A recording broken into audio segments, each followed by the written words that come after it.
जातीपातीच्या विषारी विळख्यामध्ये अडकलेल्या आजच्या या समाजाला खरी गरज आहे जगज्योती महात्मा बसवेश्वर महाराजांच्या विचारांची, ज्यांनी 12व्या शतकामध्ये समाजामध्ये बंधुता, समता आणि समान न्यायाची बीज पेरली, ज्यांनी पार्लमेंट म्हणजेच लोकसंसदेचा, लोकशाहीचा पाया रचला, ज्यांच्या अनुभव मंडपामध्ये स्त्रीला पण तेवढं स्थान दिल्या गेलं जेवढं पुरुषांना आहे. आपण सहज म्हणतो महिलेला काय कळतं, पण त्यावेळेस महात्मा बसवेश्वरांनी म्हटलं की जेवढं तुम्हाला कळतं तेवढंच महिलांना पण कळतं. तेव्हाच महिलांचे मुद्दे ऐकून घेतले गेले, त्या मुद्द्यांवरती अंमलबजावणी पण करण्यात आली.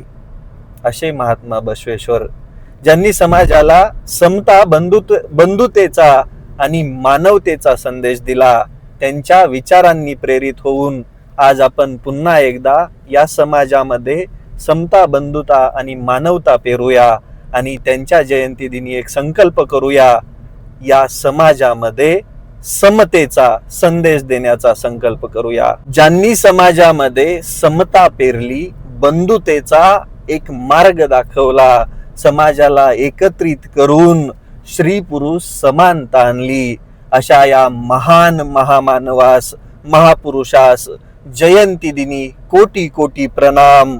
आपण सगळे जगज्योती महात्मा बसवेश्वरांचे विचार अंगीकारूया आणि या जगाला परत एकदा समतेचा, बंधुतेचा, स्त्री पुरुष समानतेचा संदेश देऊया.